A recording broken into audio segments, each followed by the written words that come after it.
If you didn't see the Central Park 5 documentary, go see that. When I saw that, I only had like 4 years on the job at the time. So I was just learning. But what really was heartfelt was when you looked at those young boys, and I know the whole story. When you look at those young boys who was crying and pouring out for help, and they thought they were going to get it from their parents, the parents didn't even know how to protect their kids when it came to law enforcement.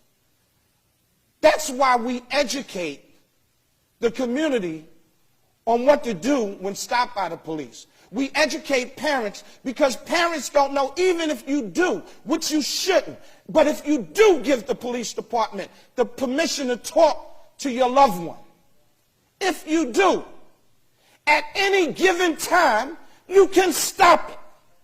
At any given time. But you never should give the police department the permission to speak to your loved one if they're arrested.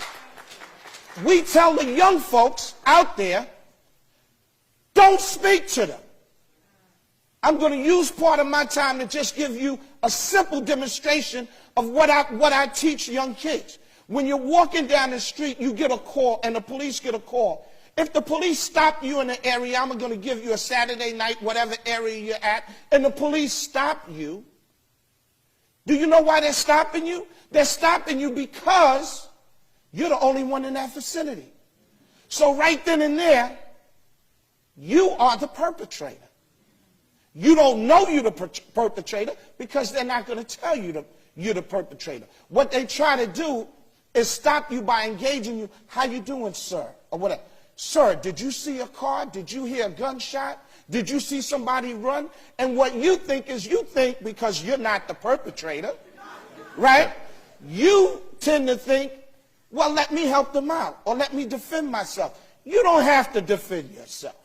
The burden of proof is on them. Keep your damn mouth shut.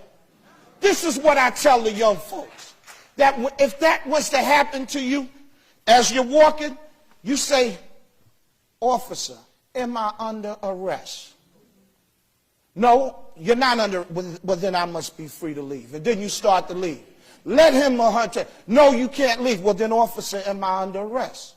No, you're not. Well then I must be free to leave. Well, no, I want to ask you something. Well, officer, am I under arrest? You keep saying that because let me tell you something. If the police had the right to arrest you, do they ever ask you? No. They do it. So I teach, you just say that. When the officer says, well, listen, you're not under arrest. I just want to know, did you see a car? Did you hear a person scream? Did you hear gunshots? You don't, officer, am I under arrest? And if they say, well, you know what, you're smart because you know what comes behind that, right? Okay, officer, you're under arrest. Okay, officer, you turn around and you put your hands behind you and say, here, take me. Here. But you don't say nothing. Say, 9 times out of 10, they're going to push you away. Because they're going to say, you know, if they don't have enough, they're going to say, I can't lock this person up. But what you just did is you showed them you're not afraid to get arrested. The other way you handle that situation is you do this. A cop stops you. Excuse me, you live around here? This is what you do. And you look him or her straight in the eye and you just do this. Excuse me, did you hear what I said? Do you live around here? Can you tell me your name? It's easy. Just don't say nothing. Now they got a decision to make.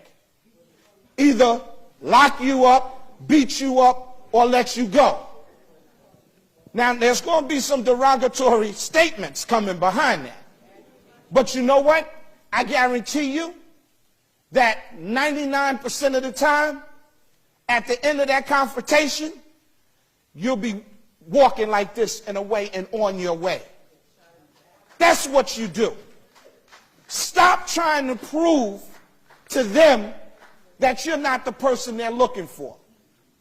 That's up to them to do. Another thing, know your rights. In this book, it's only about 28 pages. I give you what you should do when you're stopped by the police, what you should do if the police come knocking at your door, what you should do if the police stop you at your car, in your car, what the passengers should do, what to do if you're brought to a police precinct, because some people don't know what to expect, what to do after you've been violated by the police, how to fight them back, and get in touch with our organizations, because we will come out and we will help you. I can't go down to CCRB anymore. They don't want me down there. Because when I've escorted people down there, they say you can't come in. You know why? Because when I went down there with some people that was complaining, they play semantics with a person's words. And I'm sitting there and I said, listen, if this lady said the officer slapped her, then the officer slapped her. You don't have to say to her, well, did the officer inadvertently put his hand up? What are you talking? She's a grown woman. She knows if she's been slapped. Just like grown men, they know if they've been hit or violated.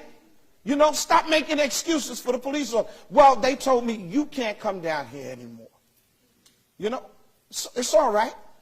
It's okay, because if I can educate enough and you can stand and use that backbone in your spine and stand up for what's right, you'll be okay, because when you leave there, you got us.